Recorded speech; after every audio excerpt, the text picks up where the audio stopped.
পেছনে পেলে বিপিএলে নাসুমের রেকর্ড। নোয়াখালী ওয়ারিয়র্সকে লজ্জায় রেকর্ডে ফেলে 2 ম্যাচ পর জলে দেখা পেয়েছে সিলেট টাইটান্স। বল হাতে একাই নোয়াখালীর ব্যাটিং লাইন আপে 10 নামান সিলেটের এই বাঁহাতি স্পিনার নাসুম আহমেদ নিয়েছেন 5টি উইকেট। তাতেই তিনি এক অনন্য রেকর্ড গড়েছেন।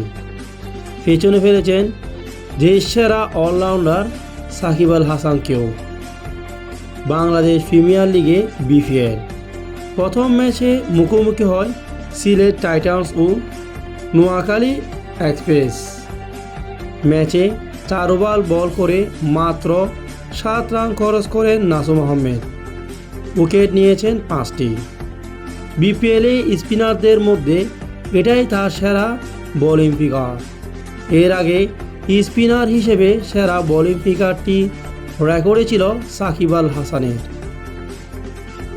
3 ওভার 5 বল করে 5 উইকেট নিয়েছিলেন এবং খরচ করেছিলেন মাত্র 16 রান।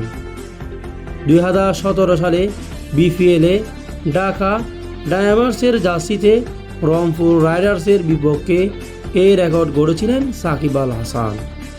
অবশ্য এত ভালো বল করেও দলকে জিতাতে পারেননি তখন সাকিব আল হাসান। রংপুরের কাছে হারতে হয়েছিল 3 রানে ঢাকাকে। এদিকে বিপিএলের ইতিহাসে সেরা বোলিং ফিগারের রেকর্ডটি পেসার তাসকিন আহমেদের দখলে। বিপিএলের গত আসরে রাজশাহীর হয়ে ঢাকার বিপক্ষে 9 রান খরচ করে উইকেট নিয়েছেন 7টি। কিন্তু স্পিনারদের মধ্যে নাসুম আহমেদ বিপিএলে এখন রেকর্ডে রয়েছেন সাকিব আল হাসানকে ফেলে। তার উইকেট রয়েছে মাত্র 4 ওভার বল করে 7 রান দিয়ে নিয়েছেন গুরুত্বপূর্ণ 5টি উইকেট।